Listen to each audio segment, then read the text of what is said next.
Half KG white forest கேக்குக்கான base எப்படி செய்யலான்னு இதில் பார்க்கலாம். அதுக்காக மைதா, சுகர், ஆயில், எக்கோட ஒயிட்டும் எல்லோவும் செப்பரேட் பண்ணியிருக்கிறேன், வெனிலா எசன்ஸ் அண்ட் மில்க் எடுத்து வச்சுருக்கிறேன். இப்போ ஒரு க்ளீனான பவுலில் நம்ம அந்த ஒயிட்டை ஆட் பண்ணி நல்லா பீட் பண்ணணும். நல்லா ஸ்டிஃப் பீக்ஸ் வர அளவுக்கு பீட் பண்ணுங்கள்.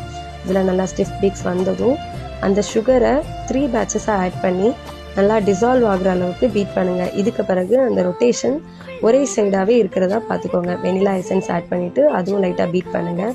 நெக்ஸ்ட்டு எக்கோட எல்லோவை 1 by 1 ஆட் பண்ணி அந்த எல்லோ கலர் ஒயிட் கலராக மாறுற அளவுக்கு நல்லா பீட் பண்ணுங்கள்.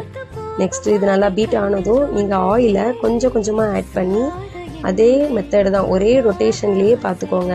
நீங்கள் ரொட்டேஷனை மாற்றினீங்க அப்படின்னா கண்டிப்பாக அதில் இருக்கக்கூடிய பபிள்ஸ் எல்லாமே பிரேக் ஆக ஆரம்பிக்கும். நெக்ஸ்ட்டு நம்ம ட்ரை இன்க்ரீடியன்ஸ் எல்லாம் ஆட் பண்ணணும். இதில் நான் வந்து baking soda, baking powder and maida எடுத்து வச்சுருக்கிறேன். இதுக்கப்புறம் எலக்ட்ரிக் பீட்டர் தேவையில்லை, விஸ்க்கு தான் யூஸ் பண்ணணும். விஸ்கை யூஸ் பண்ணி ஜென்டலாக மிக்ஸ் கொடுங்க.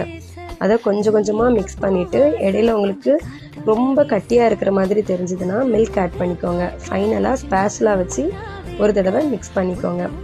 லம்ஸ் எதுவும் இல்லாமல் மிக்ஸ் பண்ணிவிட்டு ஒரு 6 inch டின்னில் நம்மளோட பேட்டரை போர் பண்ணிவிட்டு பேக் பண்ணி எடுத்தீங்க அப்படின்னா ரொம்ப சாஃப்டான ஸ்பான்ஸ் நமக்கு ரெடி ஆகிடும்.